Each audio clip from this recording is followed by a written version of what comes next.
Bonjour, ici Pascal Girard. Bienvenue au Cercle de presse du Saguenay. Cette semaine, nous parlerons d'élections municipales à Saguenay, alors que nous recevons le candidat officiel de l'équipe du Renouveau démocratique, Paul Grimard. Notez que nous recevrons aussi Jean Tremblay dans la semaine du 8 mai. Bon cercle.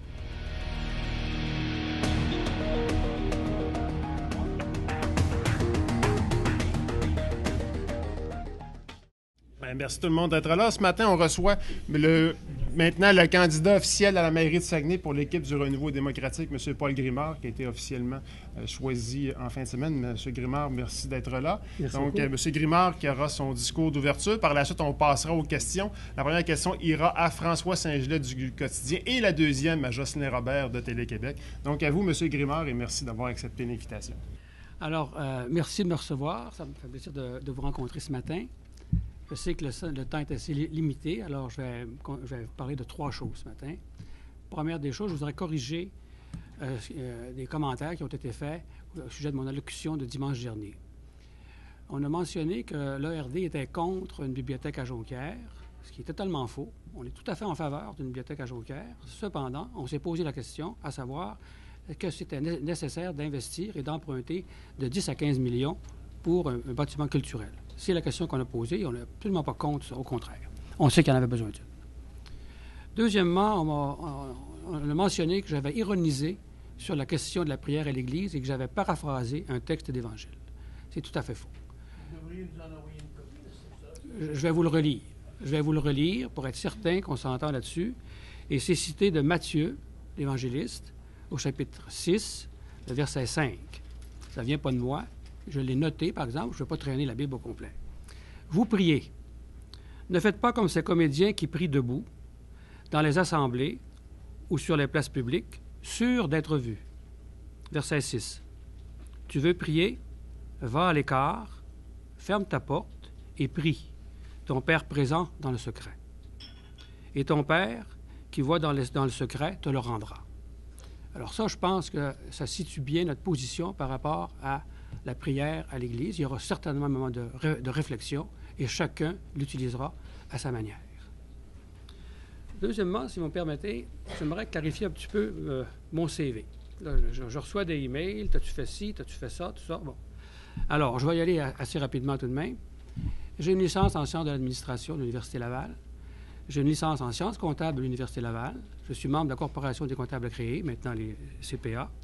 Je suis diplômé de l'Institut supérieur des affaires. L'Institut supérieur des affaires, ça fait partie du Centre d'enseignement supérieur des affaires de France. C'est un campus universitaire sur lequel on retrouve les principales écoles, dont HEC. C'est une grande école, c'est-à-dire qu'on est reçu sur concours. Sur à peu près 2000 candidatures, il en retient une trentaine. J'ai fait l'oral, j'ai fait l'écrit et j'ai fait l'ISA. C'est l'équivalent, grosso modo, d'un MBA. Je l'ai fait en finance. À mon retour, j'ai commencé à enseigner à l'Université du Québec à Chicoutimi et j'ai entrepris un doctorat, un PhD, philosophie et doctorat, à l'Université Laval en finance, que j'ai complété en 1982, tout en poursuivant ma carrière d'enseignant. Comme carrière professionnelle, j'ai travaillé 2 ans pour Pricewaterhouse, d'abord à Montréal et ensuite à Québec. J'étais vérificateur, on dit maintenant auditeur. Ensuite, j'ai enseigné à l'Université du Québec à Chicoutimi de 1975 à 1987 avec un passage de 2 ans à HEC, 82-83. Et par la suite, j'ai poursuivi ma carrière chez Samson Valère de Deloitte & Touche, maintenant Deloitte. J'étais associé responsable de la consultation pour la région du Saguenay-Lac-Saint-Jean et j'ai fait surtout des interventions, évidemment, en finance. C'est mon domaine d'expertise.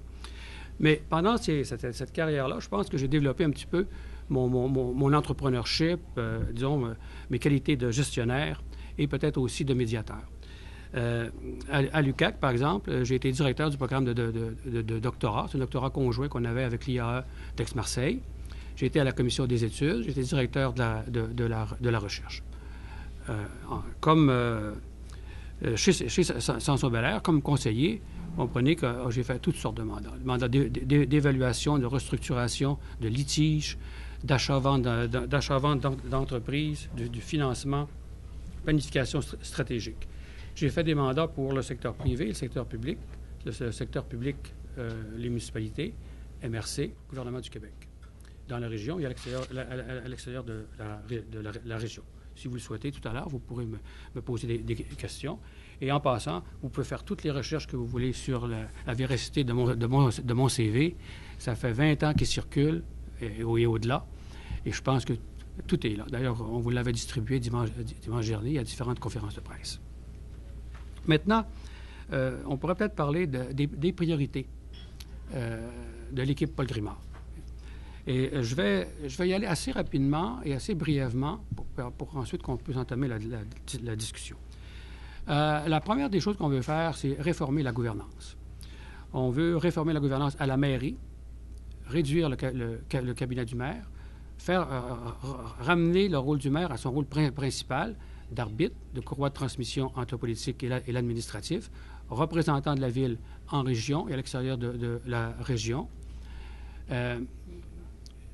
On veut également revoir le mandat de l'exécutif, en faire un exécutif qui va prioriser les dossiers, les analyser, proposer des solutions, en tout cas éviter qu'il ne décide de tout. Ça, c'est certain. Redonner au Conseil son droit de parole, son droit de discussion et son droit d'échange. Que le Conseil, qui sont des élus, puissent exprimer les besoins de leurs élus et échanger sur les principaux dossiers et les principales décisions que la Ville a à prendre. C'est pas l'anarchie, là. Tout le monde ne parle pas de tout et de rien. Il faut que ça se fasse dans un cadre, c'est bien certain. Mais il reste que les élus ont le droit de parler. Et évidemment, ce qui m'apparaît important, c'est de redonner à l'appareil administratif son rôle véritable, qui est de mettre en fonction les décisions du Conseil et de l'exécutif et de la mairie, et de jouer son rôle pleinement. Et il doit veiller aux activités quotidiennes de la Ville, ce qui est peut-être fait partiellement actuellement, mais qu'on ne voit pas suffisamment. Et il faut demander aux administrateurs, aux gestionnaires de la Ville, de rendre des comptes également. On veut remettre à niveau les infrastructures de la Ville. Qu'on se promène partout, et on l'entend dire, là, on ne comptera pas une nid de poule, ça c'est ce qu'on voit en surface. Mais c'est ce qui est en dessous aussi, là. Aqueduc, égout, ça a été un petit peu, beaucoup laissé pour compte. Et regardez dans les états financiers de la Ville, les budgets qui sont consacrés, par exemple, à du béton, c'est moi l'expression, et ceux qui sont consacrés aux infrastructures, c'est dans un rapport d'à peu près 10:1. Et je vous dis ça de mémoire. Pardon. Je lisais récemment le projet de l'Union des municipalités du Québec qui a élaboré une charte des municipalités. Je crois que Saguenay doit s'inscrire dans cette démarche-là, dans des démarches qui souhaitent à ce qu'on revoie les responsabilités et aussi les revenus des municipalités. C'est très bien fait, c'est une 60aine de pages, mais ça touche toutes les thématiques de municipalité et dans quelle perspective on devrait les voir pour l'avenir. Évidemment, ça nous apparaît important de reprendre le contrôle des finances publiques. Je l'ai dit à maintes reprises, je ne reprendrai pas les chiffres, mais la dette publique explose à Chicoutimi et le niveau de taxes, quoi qu'il soit encore partiellement inférieur à des villes comparables, le rattrape et rapidement. Les chiffres qu'on a datent de 2011. On appréhende beaucoup les résultats qu'on va avoir en 2012 et l'année en cours 2013. À 444 millions, probablement aujourd'hui qu'on dépasse nettement le 500 millions de dettes et des taux de taxation qui suivent, il y a matière à réfléchir. On va également revoir le budget et les dépenses de Promotion Saguenay. Promotion Saguenay, c'est un livre fermé. Il n'y a pas moyen de rien savoir, malgré le fait que déjà, en 2004, le vérificateur général de la Ville recommandait au comité exécutif de préparer un protocole d'entente entre Promotion Saguenay et la Ville. Ça n'a pas été fait. Moi, j'ai l'impression que la Ville, actuellement, se gère à peu près comme ceci. Je vous donne un exemple. C'est le papa qui arrive à la maison, qui dit à son épouse « Hey, madame, j'ai acheté une belle voiture, elle est vraiment belle. » Le lendemain, j'ai acheté une piscine. Il fallait une piscine, le voisin en a une. Il faut une piscine. J'ai acheté un voyage, on part en forfait, toute la famille, 2 mois. Maintenant, je vous donne l'autre version. J'ai acheté une belle voiture, elle est sur la carte de crédit. J'ai acheté une belle piscine, elle est sur la carte de crédit. J'ai préparé un beau voyage, elle est sur la carte de crédit. J'ai acheté un ponton. Ah, mais le ponton, attention, j'ai ouvert une nouvelle carte de crédit. Je vais l'appeler la carte Promotion Saguenay. Et on va mettre à l'avenir une nouvelle dépense sur la carte de crédit de Promotion Saguenay. À la fin, il y a quelqu'un qui va demander, coudonc, notre carte de crédit, là, qui va la payer? On a-tu des revenus illimités, nous autres, là? on va-tu se poser la question à un moment donné si on ne dépense pas un petit peu trop et trop vite pour les besoins, pour les capacités qu'on a à payer? Et ça, c'est la préoccupation, c'est l'image que je fais, mais ça ressemble un petit peu à ça. Tout à coup, on a un projet. Bon, on va rénover la façade du centre Georges Vézina. Ça vient d'où, ça? On va emprunter 2 millions pour rénover la façade du centre Georges Vézina et on va asphalter la cour du centre Vézina. Ça fait longtemps que ça aurait été fait. Mais par contre, on aurait peut-être pu penser à asphalter les rues aussi. C'est le genre de gestion qui nous déplaît. Il n'y a pas de planification, il n'y a pas de stratégie, c'est au coup par coup, et à la fin, on ne sait pas où on va atterrir. C'est un petit peu inquiétant. Rapidement, M. Guimard. Rapidement, OK. Et en définitive, lorsqu'on analyse la suite des décisions qui ont été prises au cours des 10 dernières années par l'administration Tremblay-Harvey, on se demande, au fond, qui en a véritablement profité? Qui en sont les premiers bénéficiaires? Et parfois, dans certains cas, les seuls bénéficiaires. En tout cas, on peut se poser la question. Jusqu'à quel point les citoyens, dans leur ensemble, se sentent mieux, ont eu plus de services? On peut se poser la question. Et juste les réponses possibles, là. Mais on en a quelques idées. Voilà. Ouais, merci. Je pourrais revenir sur certains sujets si vous le souhaitez. Beaucoup de temps pour les questions. Merci, M. Grimard. Donc, je le rappelais, pour les questions, vous me faites signe et j'invite ceux qui sont moins habitués aussi à profiter de l'occasion. Donc, comme je l'avais annoncé, première question, François Saint-Gelais, par la suite, Jocelyn Robert. Donc, François Saint-Gelais, Le Quotidien. Vous nous avez exposé donc quelques grands axes de priorité. Je comprends que la plateforme détaillée va venir en temps et lieu. C'est une campagne électorale de longue haleine. On est quand même très tôt. Mais moi, ce qui m'interpelle, je me demande, quel geste concret vous feriez? Quel serait votre premier geste d'importance à la mairie de Saguenay, devenant votre élection? Le geste qui donnerait le ton à votre administration et puis la rupture que vous proposez dans le modèle administratif. Le 4 novembre au matin, je sais très bien qui va venir au bureau et qu'est-ce que je vais leur poser comme question. Moi, je veux savoir où on en est dans les finances publiques de la ville, le niveau de la dette, les engagements, les cautionnements qu'on a donnés, le déficit actuariel du fonds de pension. Et je veux que dès le budget 2014, on entreprenne des mesures correctives. Est-ce que ça répond à votre question? Ce que je comprends, c'est que ce que vous voulez faire, c'est d'abord avoir le portrait. Votre premier geste, ce serait d'avoir le portrait détaillé, clair, complet, précis des finances de la ville pour vous. Et commencer à mettre en place des correctifs. Je pense que c'est... En ce moment, on ne l'a pas, ça. S'il faut être maire pour l'avoir, j'estimais qu'en ce moment, les réponses à ces questions-là, on ne les a pas. C'est clair qu'on ne les a pas. Dites-moi quel est le niveau de la dette de Promotion Saguenay. Dites-moi quel est le budget d'opération de Promotion Saguenay. Expliquez-moi pourquoi il y a 11 personnes dans le cabinet du maire. Moi, je pense qu'on n'a pas... On a des réponses, mais elles sont plutôt floues et certainement incomplètes. Puis en analyste, puis mon côté expert un peu, j'aime avoir les choses précises et complètes. Merci. Prochaine question, Jocelyn Robert, Télé-Québec, qui sera suivi par Gilles Munger, Radio-Canada. Monsieur Grimard, moi, je me pose la question, en fait, puis je pense qu'en tant que média, on doit se la poser aussi. Actuellement, on est plus emprunt à discréditer des individus qu'à répondre aux enjeux et tout ça. Je me demande comment vous pouvez arriver avec le RD ou comme candidat à la mairie à assurer le débat réel sur les enjeux à Saguenay pour contrer... Comme je le fais ce matin. Je parle des faits. Je parle des données dont on dispose et de l'interprétation qu'on peut en faire. Je n'ai pas mis en cause personne ce matin. C'est évident que je fais référence à l'administration Tremblay-Harvey, mais je n'attaque pas M. Tremblay ni M. Harvey. Je dis que vous avez été des administrateurs qui laissent à désirer. Et en passant, si M. Tremblay était un bon administrateur, ça fait longtemps qu'il aurait dit à M. Harvey, vous ne faites pas votre job. En disant, vous n'avez pas réussi à amener une seule entreprise créatrice d'emplois à Saguenay. Vous êtes directeur général de promotion Saguenay. Je me demande qu'est-ce qu'on promue. Mais personnellement, à part ça, moi, je trouve qu'il n'y a pas les qualités requises pour être directeur d'une organisation qui doit favoriser le développement économique. Est-ce que je l'attaque, là?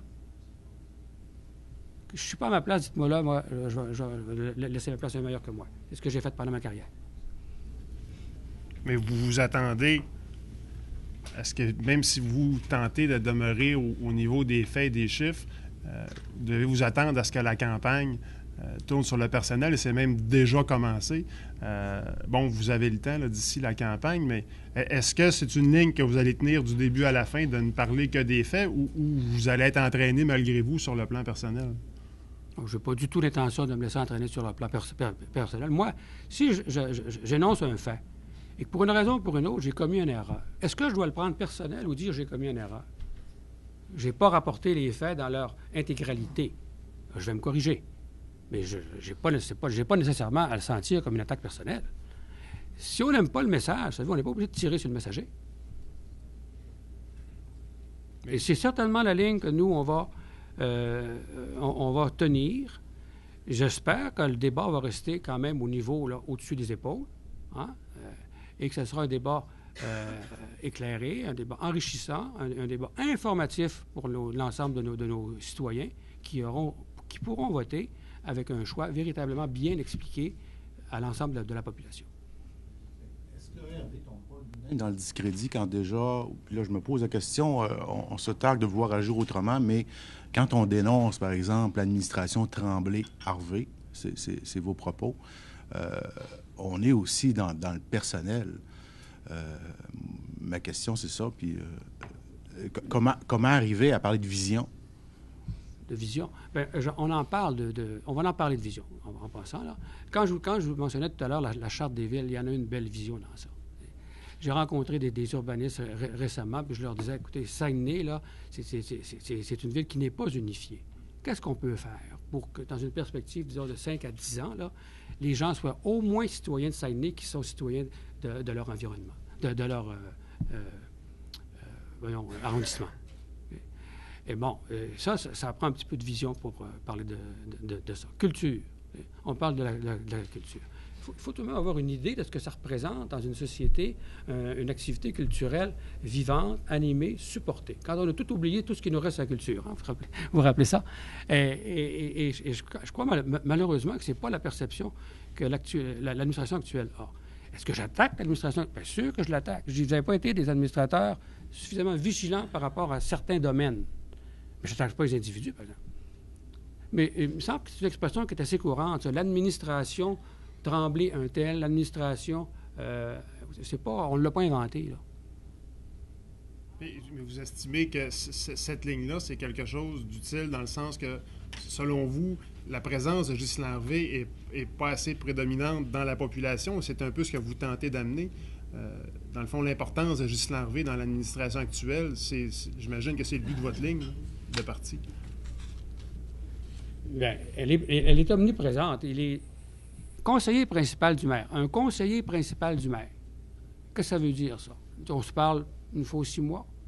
Ou bien on a notre bureau voisin, un de l'autre. On se voit tous les matins. On dîne ensemble, ou éventuellement. C'est sûr qu'on échange. C'est certain. Et vous rappelez que le maire Tremblay, à peu près au début de son mandat, avait mentionné qu'il y a 3 personnes qui l'ont fait élire et qui resteraient avec eux à la vie, à la mort. Claude Gaudreault, Yvon Bouchard, Ghislain Harvey. Ça, c'est dans le réveil, je crois que ça avait été énoncé. Bon. Écoutez, l'entente est là, et on va me dire ensuite de ça, M. Harvey n'est pas présent. Il est omniprésent. Alors, qu'on demande des comptes à l'administration Tremblay-Harvey, c'est tout à fait logique. Merci. Donc, prochaine question. J'avais annoncé Gilles Munger à Radio-Canada, qui sera suivi par Benoît Chevalier, TVA. Gilles. Si j'ai bien compris ce que vous avez dit tout à l'heure, ça me semble assez clair que pour ce qui est de la prière avant le début de la séance, vous allez remplacer ça par une période de réflexion qui serait neutre, si j'ai bien compris. Vous faites quoi du Sacré-Cœur à l'Hôtel de Ville de Saguenay? On ne touche pas. À mon avis, ça fait partie tout simplement là, de la décoration, si vous voulez, de la salle municipale. Je ne vois pas de scandale là-dedans. Là. Je ne crois pas que ça a été demandé, d'ailleurs. Et vous pensez quoi de l'image de la ville de Saguenay, de tout ce débat-là, de la prière, qui a fait beaucoup parler dans le reste de la province, alors qu'ici, à Saguenay, il semble y avoir un bon appui à la position du maire, mais que dans le reste de la province, c'était ridiculisé au bye-bye, c'était ridiculisé dans plusieurs éditoriaux. Vous en pensez quoi de l'image de Saguenay à l'extérieur par rapport à ce débat-là? Je pense que c'était un débat qui était tout à fait inutile, qui n'aurait jamais dû exister et qu'on a manqué de jugement par rapport à cette question-là. Il y a des lois qui existent. On est dans une société en 2013. Les choses ne sont plus comme elles étaient en 1940 ou en 1950 ou au-delà, en tout cas avant 1960, depuis la Révolution tranquille. Et moi, je pense que ce n'est pas de manquer de respect envers la religion, de dire la religion et l'État, c'est deux choses différentes. Il me semble que la Commission des droits de la personne recommandait de retirer le Sacré-Cœur de la salle de délibération. Ça sera vérifié. Ça sera vérifié. Si c'est pour respecter le droit, on va le respecter. Moi, je ne vois pas matière à débat dans ça, si vous me permettez. Et donc, si la Commission des droits de la personne sort, vous allez retirer le Sacré-Cœur? Oui, Vous allez respecter ce que recommande la Commission des droits de la personne? Oui. Okay. Même si c'est à l'encontre du souhait de la population de Saguenay. Je pense qu'il faut l'expliquer à la population de Saguenay pourquoi on fait une chose, et la population de Saguenay va comprendre. La population de Saguenay, elle est aussi évoluée que n'importe quelle population du Québec ou d'ailleurs, là. On a Internet, savez-vous, on a la télévision, puis on a l'électricité à Saguenay, là. On lit les journaux, mais on écoute les nouvelles. Merci. Prochaine question, Benoît Chevalier de TVA, qui sera suivi par sa collègue Catherine Gaudreau d'Astral. Vous avez parlé, M. Girmard, de la gestion fermée de l'administration Tremblay, une situation que vous dénoncez. Si vous êtes élu maire, est-ce que vous vous engagez à révéler une partie de ces chiffres-là qui sont cachés et à rendre transparente la gestion de promotion Saguenay? J'ai même pas besoin de m'engager. Écoutez, on est élu par la population pour la servir. Puis la population n'a pas le droit de savoir. C'est pas correct, ça. La population doit savoir. Puis on doit lui expliquer. Puis c'est évident qu'on va divulguer l'information. Qu'est-ce qu'il y a de confidentiel à la promotion Saguenay? Rappelez-vous, le maire dit on ne peut pas briser la confidentialité de promotion Saguenay. Ça pourrait nuire aux investissements. Ça pourrait nuire à des investissements éventuels. Il n'y en a pas eu un en 10 ans, investissements. Puis ceux qui auraient peut-être pu venir, ils les ont annoncés avant même que les investissements se confirment. Ferro-Atlantica. C'est pas moi qui le dis. Il a dit, si d'ici un mois, on n'a pas le tarif J, ils ne viendront pas. Mais il n'y avait pas annoncé qu'ils venaient, là. Où est le respect de la confidentialité dans ça? Météo BlackRock, ils ont annoncé qu'éventuellement, ils feront un projet. Mais ils n'ont jamais dit qu'ils partaient leur mine en exploitation. Mais nous, là, tout de suite, là, on se précipite. Alors, moi, je pense que c'est évident que s'il y a une entreprise qui vient nous voir à Saguenay, dit, moi, j'envisage, entre autres localisations, de venir ici. Okay? Mais je suis à l'étude, une étude de faisabilité ou d'opportunité. Peu importe le degré d'avancement de l'étude. On ne le dira pas. Parce que ça pourrait nuire au processus d'étude. Mais de dire, par exemple, Promotion Saguenay a dépensé X milliers de dollars pour faire la promotion des avantages concurrentiels de ville de Saguenay, en quoi je brise quelque confidentialité que ce soit là-dedans. Sur le plan du développement économique, avez-vous un projet quelconque sur lequel vous planchez? J'aimerais vous entendre là-dessus. Oui. En fait, ce qu'on souhaite faire, c'est d'abord identifier les réseaux les secteurs d'activité économique pour lesquels Ville de Saguenay présente des avantages concurrentiels. Il y a des avantages, maisons d'enseignement, disponibilité de la main-d'œuvre, accès au port de mer, voies ferroviaires, etc. Il y a certains avantages. Alors, parmi ces avantages, ayant identifié les principaux secteurs d'activité économique pour lesquels on pense d'abord qu'il y a une croissance et pour lesquels Saguenay présente des avantages concurrentiels, on va identifier maintenant les entreprises qui ont des projets d'investissement dans ces secteurs-là, via le réseau des missions économiques, que ce soit du gouvernement du Québec ou du gouvernement du Canada. On va tenter de prendre contact avec ces entreprises-là, préparer ce qu'on appelle un business case et avoir des représentants qui vont entreprendre et maintenir des contacts avec ces entreprises-là. On va cibler, en espérant qu'il y aura des résultats, mais qui seront annoncés que lorsque les ententes seront signées. Alors, on a une approche, on a une vision de comment les choses se passent. Encore là, on ne l'a pas inventé. Hein. C'est documenté, ça, dans la littérature. Puis, il s'agit de l'articuler et l'adapter à nos besoins et à nos capacités à nous. Merci. Merci. Donc, prochaine question, Catherine Gaudreau, Astral, qui sera suivie par Laura Jessica Boudreau, Radio-Canada. Monsieur Grimard, vous admettrez que M. Tremblay, quand même, est assez populaire dans la population. Quand il y a des sondages qui sortent, dans le taux de satisfaction, il y a quand même, il est assez élevé. Les gens semblent assez satisfaits de son travail en général. Vous, en tant que personne, vous avez quoi pour battre M. Tremblay? Vous avez quoi de plus que vos prédécesseurs qui, visiblement, ont échoué? En tant qu'homme, c'est quoi vos qualités qui vous permettraient d'être un bon leader pour Saguenay? J'aime pas beaucoup me vanter. Mais disons que j'ai quand même... Non, je vais faire état de certaines choses. D'abord, j'ai une expérience en gestion. J'ai été en carrière pendant presque 40 ans. J'ai une expérience en gestion, une expérience comme leader. J'avais du personnel qui travaillait, comme négociateur, comme médiateur et facilitateur. J'ai de l'expérience pour avoir fait plusieurs mandats dans la fonction publique municipale, régionale et provinciale. Je connais un peu le domaine. Je ne peux pas parler de mes mandats. J'aimerais ça vous donner des exemples précis de mandats que j'ai faits, que ce soit pour la ville de Saguenay, les MRC ou le gouvernement du Québec. Mais professionnel livre son dossier, livre son rapport, et ensuite, il devient confidentiel. Mais je peux vous dire, on peut parler, par exemple, d'un exemple là, qui a été mentionné dimanche, puis qui a été quand même assez diffusé, Coop La Terrière.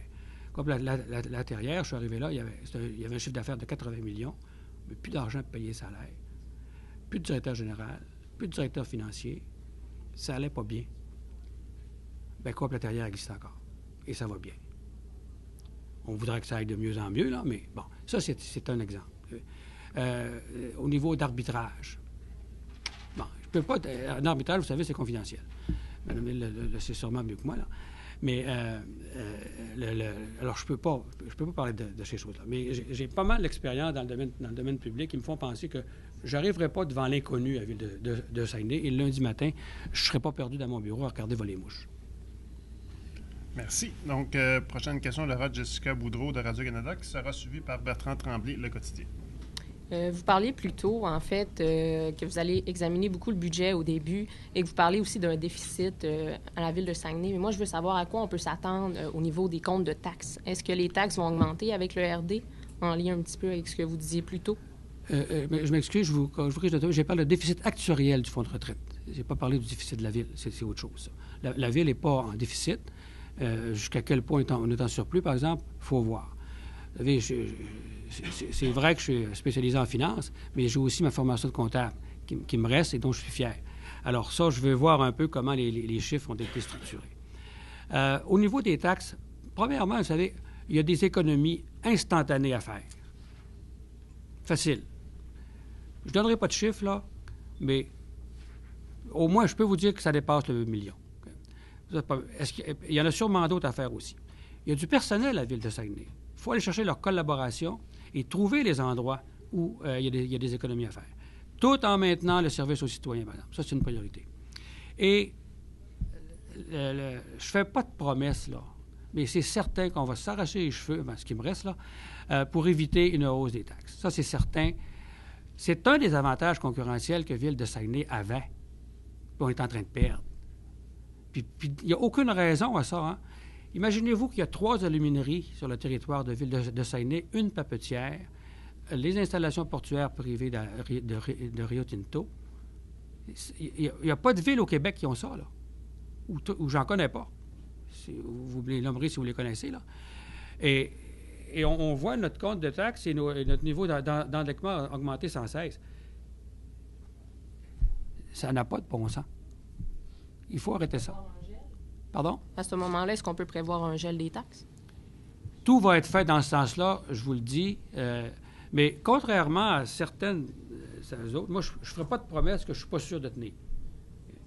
Mais quand je vous dis que tout va être fait dans ce sens-là, là, prenez-moi sur parole. J'ai pas d'ambition politique comme telle, moi. Je suis arrivé à me présenter comme maire de Ville de Saguenay parce que je pense que je peux peut-être apporter quelque chose. Mais je ne vais pas là pour faire carrière, moi. Je ne m'accrocherai pas au poste de maire là, ad vitam aeternam.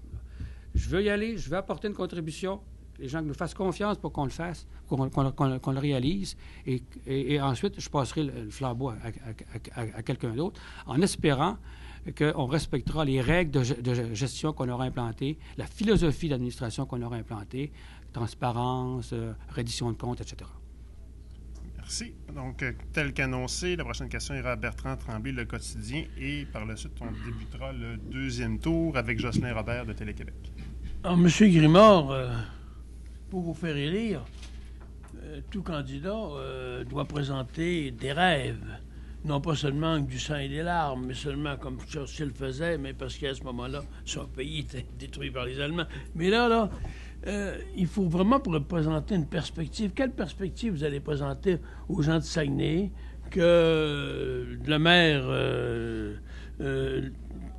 maire entretient bien en ce sens dans la vision d'une ville en croissance? Le parc industriel est plein. Il dit, puis là, il a raison là-dessus, le taux de chômage est le plus bas, alors que dans les années 80, avant son arrivée au pouvoir, il y avait beaucoup de chômage. On était les champions. Qu'est-ce que vous avez à répondre à ça? Quelle perspective vous pouvez présenter, la perspective d'avenir, vous pouvez présenter encore à la population? Puis comment ferez-vous la démonstration que vraiment la ville est surtaxée, là? Parce que tout le message est contraire. Vous savez, M. Tremblay, la question n'est pas de savoir si la ville est surtaxée. C'est pas un concours d'avoir le plus haut taux de taxes au Québec, là. Le concours serait plutôt d'avoir le plus faible taux de taxes au Québec. Ça ne me rassure pas du tout de dire ça pourrait être pire, ça pourrait être mieux. Moi, j'aime mieux penser que ça pourrait être mieux. Maintenant, pour répondre plus précisément à votre question, oui, j'en ai un rêve. Moi, j'aimerais ça que Saguenay soit ville verte, mais pour vrai. J'aimerais ça, moi, que la densité urbaine dans les centres-villes des 3 grands arrondissements soit renforcée. Qu'on puisse penser à des espaces. Qu'on se préoccupe du transport en commun, mais de façon efficace et réelle. Qu'on n'ait pas à demander un deuxième pont, par exemple, là, pour augmenter la circulation et les émanations de gaz à effet de serre. Moi, ça serait mon rêve. Que Saguenay soit considéré dans l'ensemble des villes du Québec comme la ville verte par excellence. Il y a des outils pour le faire, il y a de la littérature pour savoir comment le faire, il y a des spécialistes auxquels on peut se référer. Et le gros avantage de ça, savez-vous, on n'a pas nécessairement besoin de se surendetter pour le faire. On a peut-être besoin de changer un petit peu nos mentalités, nos comportements, notre planification en termes d'étalement urbain, mais c'est pensable et c'est réalisable. C'est peut-être pas flamboyant comme rêve, mais c'est drôlement intéressant et constructif pour les générations futures. M. Grimard, j'ai une question que je veux vous poser à vous, que je vais reposer le 8 mai à M. Tremblay. Dans le récent procès qui est encore qui va avoir le verdict bientôt de Robert Hakim, il est ressorti le cas de Serge Lachance de LSN, qui s'est retrouvé à contacter Yvon Bouchard. Bon, on ne rentrerait pas dans les détails, mais pour parler de contrat avec la ville, de peur de perdre de contrat avec un organisme. Comment expliquez-vous ça qu'un homme d'affaires, en 2012, contacte Yvon Bouchard pour parler de contrat avec la ville? Et je vais reposer la même question à Jean Tremblay le 8 mai. C'est un bout qu'en tant que journaliste, je n'ai pas compris. Peut-être qu'il y a une réponse que je ne comprends pas, mais comment se fait-il qu'à Saguenay, un homme d'affaires contacte Yvon Bouchard pour parler de contrat avec la ville? Je ne vais certainement pas commenter les démarches que M. Bouchard a pu faire ou d'autres. Cependant, moi, je pense qu'il faut faire preuve d'éthique et de jugement quand on est dans la fonction publique ou proche de la fonction publique et de discernement. On gère les fonds publics, on gère le bien d'autrui. Rigueur et transparence. Comment se fait-il qu'à Ville de Saguenay, nous n'ayons pas le détail de tous les contrats de 25 000 $ et moins qui ont été attribués? On devrait avoir ça. Et vérifier qu'il n'y a pas eu de concentration de bénéficiaires. On ne l'a pas. Le procès de M. Hakim, moi, je ne suis pas juriste, je ne peux pas juger de son issue, Mais, comme d'ailleurs la faillite de coopératives culturelles, ça n'aurait jamais dû avoir lieu. Hein. C'est très dommage, ces choses-là. Parler de Théâtre du Saguenay. Théâtre du Saguenay, oui. Merci. Prochaine question. Donc, j'avais annoncé Jocelyn Robert, sera suivi par... non, Jocelyn, tu l'as posé, ta deuxième? OK. OK. Sur une question précédente. Okay. Mais et par la suite, Catherine Delisle. Techniquement, M. Grimard, votre connaissance de la structure municipale, est-ce que vous appréhendez les taux de taxes de 2012-2013? Est-ce que techniquement, c'est possible de connaître la réponse d'ici les élections? Vous parlez de taux de taxes? Ils sont connus, les taux de taxes 2013. Là. On a reçu nos comptes de taxes. OK. Est-ce que techniquement, c'est possible de faire les bilans de ça? Normalement, les états financiers de la Ville doivent sortir là, fin avril, début mai, dans ces eaux-là. C'est certain qu'on va se les procurer et qu'on va les analyser dès qu'ils seront disponibles. Okay. Et dans le dossier d'évaluation immobilière, bon, on connaît toute l'histoire du procès et de la sévérité du jugement du juge sur le comité de sélection à l'époque où on faisait affaire avec des firmes privées. La solution à Saguenay, ça a été de créer son propre service d'évaluation immobilière à l'interne. Qu'en pensez-vous? Si on regarde le taux de plaintes qu'il y a eu cette année et tout ce qu'on entend, je ne crois pas que ça a été un succès. C'est beaucoup de portes à évaluer, la Ville de Saguenay. C'est une grosse municipalité, vous savez. Et de dire que du jour au lendemain, on institue un département d'évaluation au sein de la Ville, moi, je pense que je me serais donné une période de transition. Je ne suis pas sûr, d'ailleurs, que c'est la meilleure solution, parce qu'il y a un risque de conflit, là. La Ville est juge et partie là-dedans. Là. On peut bien dire, on va mettre un mur, là, entre le service d'évaluation et la Ville, mais il reste que c'est des employés de la Ville. Alors, il y a un risque de conflit d'intérêt réel. Il faut voir si c'est la solution optimale. Je ne suis pas du tout certain. Merci. Mais c'est le réflexe d'administration actuelle. Hein. Il y a quelque chose qui ne marche pas, on le reprend. Diffusion Saguenay, c'est la même chose. Merci. Donc, tel qu'annoncé, prochaine question, Catherine Delisle, Le Quotidien, qui sera suivi par Antoine Desrosiers, Le Quotidien également.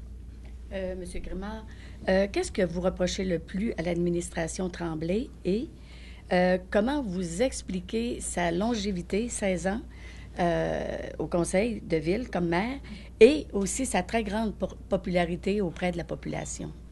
C'est une grosse question. Ce que je reproche le plus à l'administration Tremblay, c'est de ne pas se préoccuper de la création d'emplois.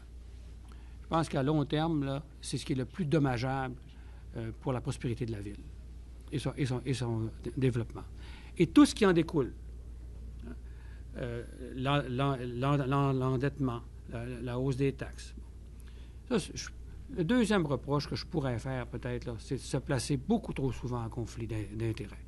C'est beau de dire, moi, j'ai des amis, je ne vais pas les oublier. Mais là, on gère les fonds publics.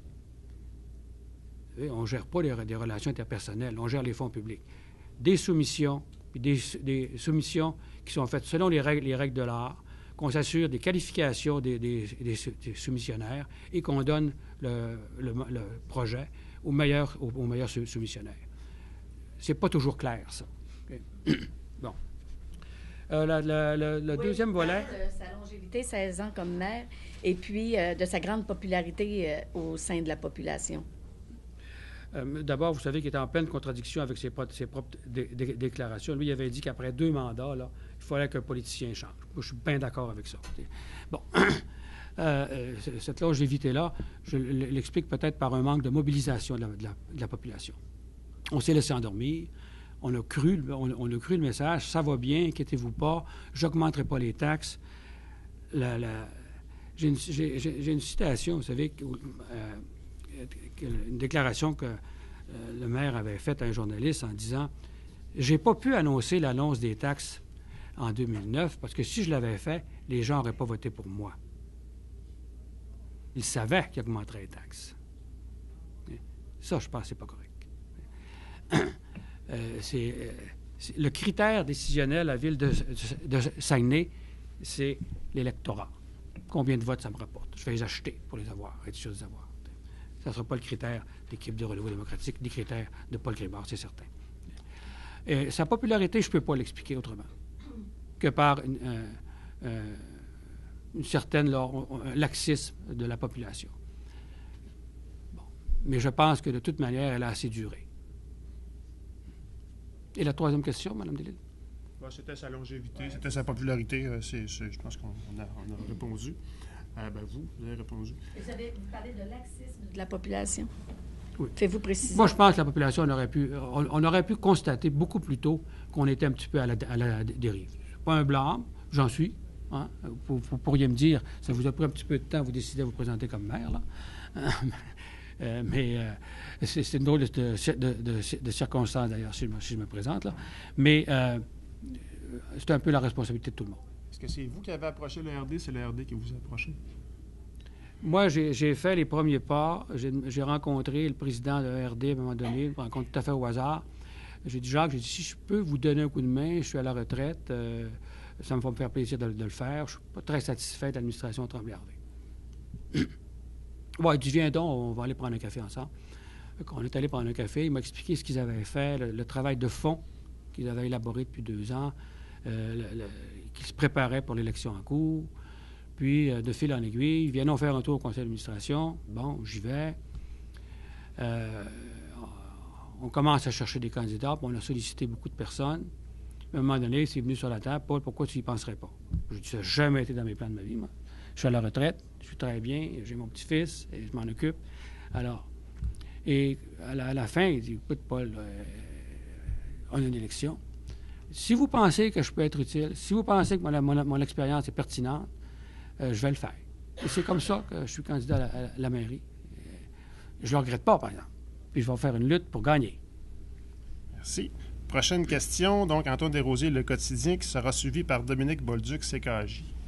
Monsieur Grimard, vous dites que vous voulez que les élus de Saguenay parlent davantage, qu'on ait plus la place aux citoyens que vous voulez, ou que ce soit dans le conseil de ville qu'ils parlent plus. Quel geste concret voulez-vous faire de ce côté-là, justement pour s'assurer que ça soit respecté un peu, que vous dites que ça n'est pas respecté sous l'ancienne administration? Oui.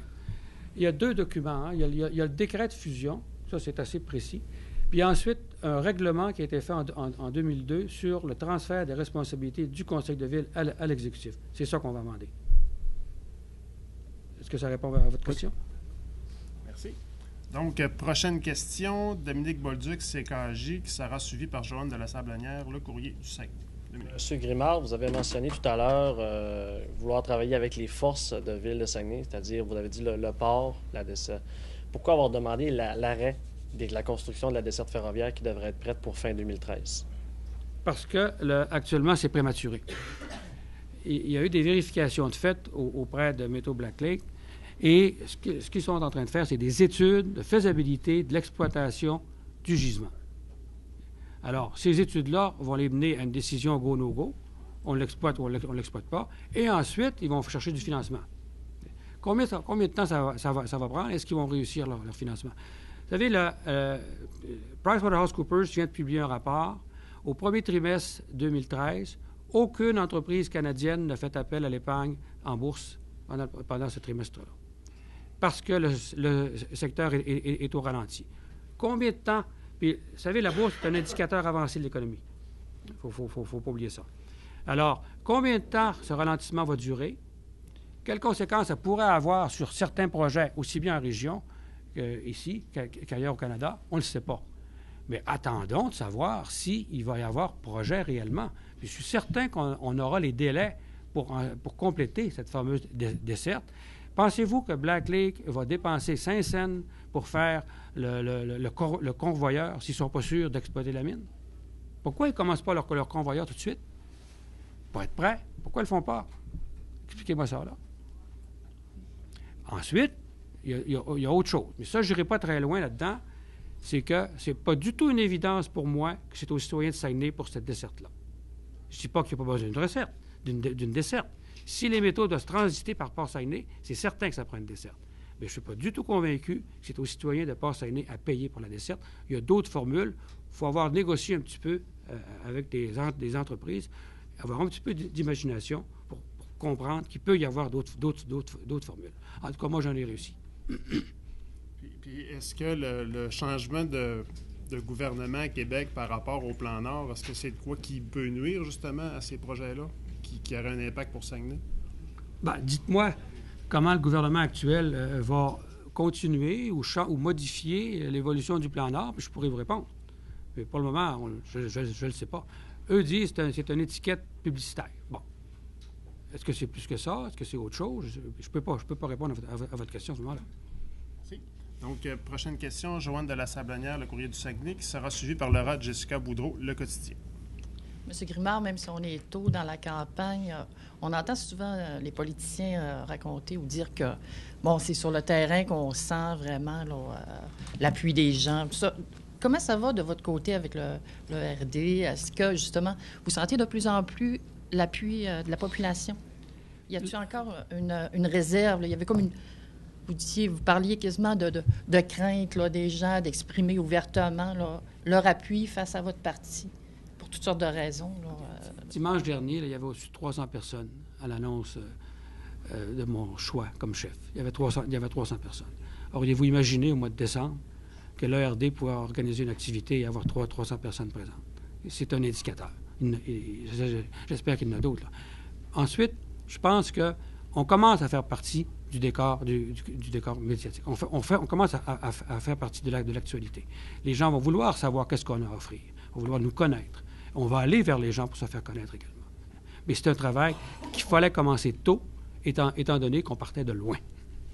Justement, vous dites que vous partez de loin. C'est un peu le principe des élections municipales, que lorsque quelqu'un se présente à la mairie qui n'est pas élu, qui s'en retourne chez lui, vous devez, c'est peut-être plus à M. Pelletier qu'il faudrait poser la question, mais il faut toujours recommencer à zéro à chaque fois, pendant que l'administration qui est en place, elle, a tous les outils pour être visible. Et à chaque fois, vous devez recommencer à zéro en tant que parti. Là, on se retrouve... c'est la troisième élection que je suis à Saguenay. Et à chaque fois, on a un nouveau parti, un nouveau candidat qui, dès que l'élection se termine, on disparaît parce que cette personne-là doit manger, doit travailler. Est-ce que, pour vous, c'est important cette élection-là, mais est-ce que vous envisagez l'autre après? Comment vous voyez ce déséquilibre des forces dans la visibilité?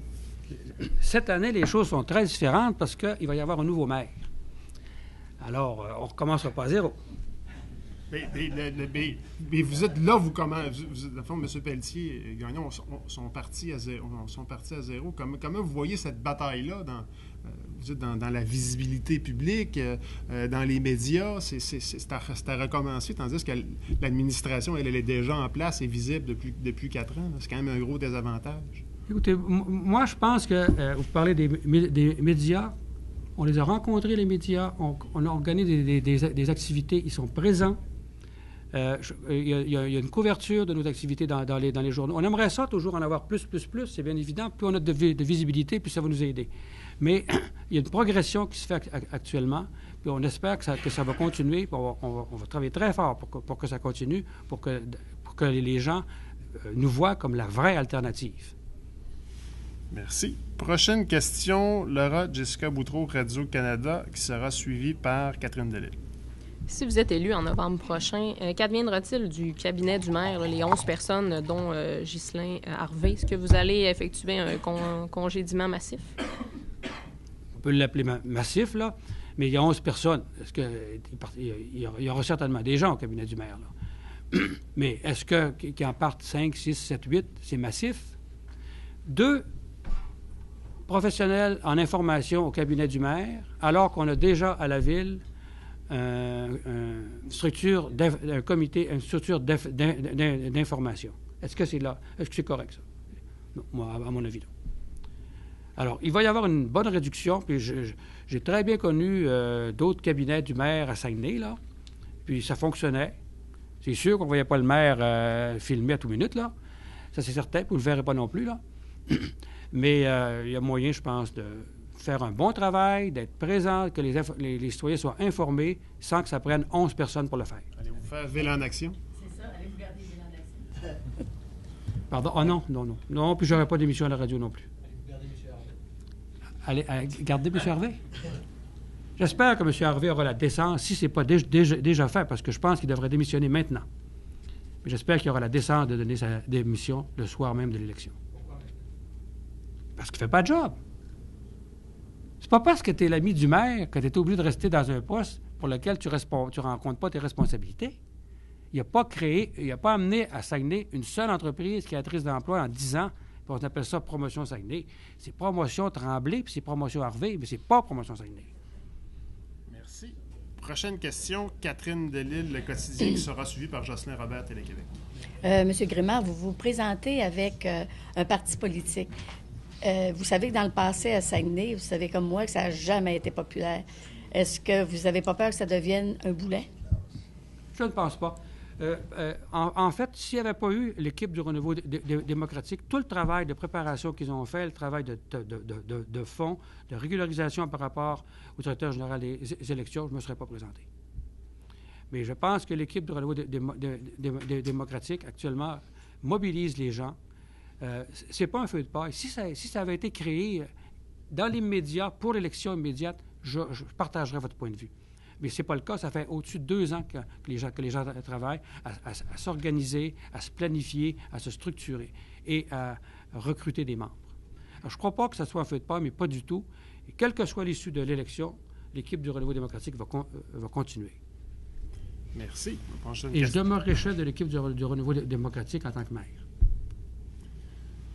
Prochaine question, donc Jocelyn Robert, Télé-Québec. Monsieur Grimard, quel rôle peut jouer Saguenay sur la scène régionale? Quel rôle peut jouer un maire de Saguenay au Saguenay-Lac-Saint-Jean? Saguenay est la capitale régionale de la région du Saguenay-Lac-Saint-Jean. Elle doit jouer un rôle de leader là-dedans. Il y a des dossiers qui sont régionaux. On parlait récemment du dossier de traitement des valeurs des matières résiduelles. Est-ce que c'est un dossier régional ou sous-régional? C'est un dossier que je connais un peu. On va travailler pour des MRC dans le domaine. Si on n'entretient pas de bonnes relations avec nos collègues de l'ensemble de la région, comment peut-on espérer en discuter et trouver une solution optimale pour la région?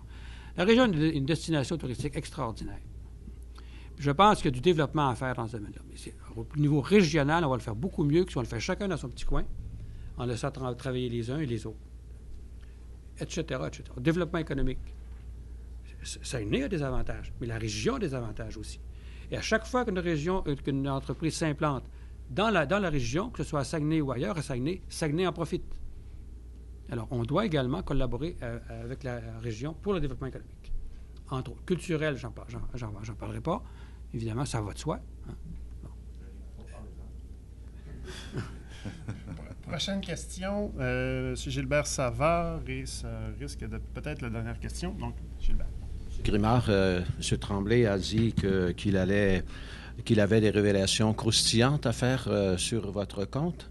Vous nous répétez depuis déjà un bon moment que vous voulez garder le débat sur les idées et non pas sur les personnes, mais vous connaissez la personne, votre adversaire, finalement.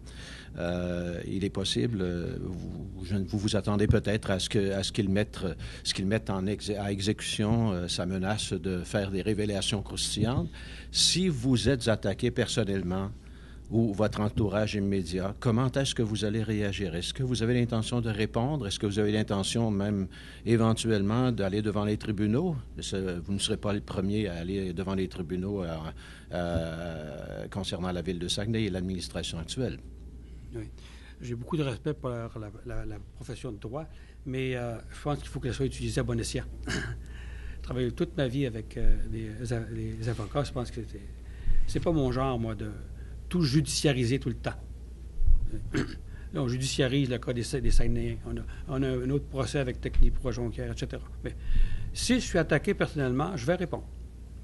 Je vais répondre comme je pense que je dois répondre, mais je ne vais pas nécessairement contre-attaquer. Je pourrais vous répondre en disant « Moi aussi, il y a des choses sur Jean Tremblay. » Bien, qu'est-ce que ça donne, ça? Hein? C'est pas ça qui m'intéresse. Moi, c'est l'administration municipale. C'est pour ça qu'on est là. Le bien du citoyen, le développement de la ville, la croissance économique. Pour ça, moi, je vais les attendre, les révélations croustillantes. C'est des révélations inspirées de je ne sais pas qui, là. Donc, selon vous-même, vous allez l'apprendre? Bien, j'imagine. Je connais très bien ma vie, je l'ai vécue, là. Hein? Puis je pense que je suis assez conscient, là. Puis je ne suis pas une page blanche, puis c'est bien correct. Mais intégrité, honnêteté, touchez pas à ça. Donc, vous risquez de l'apprendre, vous aussi. Que j'ai été malhonnête? Oui. Il va falloir qu'il prouve. L'Ordre des comptables agréés a une éthique professionnelle assez sévère.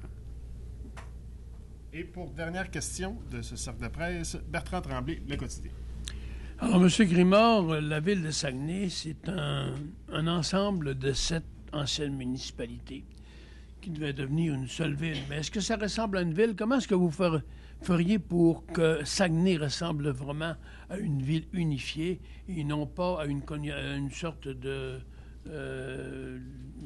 rassemblement, en fait, Vous savez, parce qu'il y a autant de centres-villes qu'il y avait de le pire, c'est qu'il n'y a même plus de centre-ville. Les 3 centres-villes sont à l'abandon. Qu'on parle de la rue Racine, qu'on parle de la rue Saint-Dominique, qu'on parle de la rue Victoria à la baie ou à Port-Alfred, il n'y en a plus de centre-ville. Aucune des 3 villes peut se vanter d'avoir un centre-ville. Mais ça, c'est mon rêve, par exemple. Je parlais de Saguenay-Ville-Verte. Eh bien, moi, je vois que ce soit dans l'arrondissement de Jonquière, même Arvida, Corée-Davis, Chicoutimi, à la baie, je pense qu'il faut revitaliser les centres. Ça ne peut pas se faire du jour au lendemain. Mais j'ai déjà rencontré des gens qui sont... parlé à des gens qui sont plus spécialistes. Le problème n'est pas simple. Parce que vous mentionnez 7 municipalités avec des espaces libres, des espaces vacants entre les municipalités. Comment on crée des liens dans une perspective de court, moyen et long terme? Parlais des urbanistes.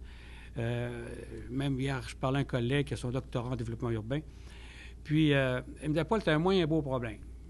Mais ça se travaille. Alors, je ne peux pas répondre à votre question de façon précise parce que le problème est gros. On n'a pas toutes les données peut-être pour y répondre. Mais tout de même, il faut avoir cette vision-là, il faut avoir cette ambition-là, il faut avoir cet objectif-là. Et ça, on l'a, nous. On veut le faire. Comment on va le faire? Combien de temps ça va faire? Rappelez-vous, en 2006, je crois, il y a une vidéo qui a circulé. Centre-ville Chicoutimi. 50 millions de dollars à être dépensés. On n'a jamais rien vu de ça par après. Monsieur Grimard, ça sera tout pour aujourd'hui. Une dernière question qui va se répondre par oui ou par non. Si le Cercle de presse organise un débat durant la campagne électorale et invite Paul Grimard, sera-t-il présent? Bien, si c'est un débat, il n'y aura pas seulement moi. C'est un débat. Il faut que j'invite les deux. Je commence par vous. Mais moi, vous pouvez être certain que je vais être présent. Ça va me faire plaisir.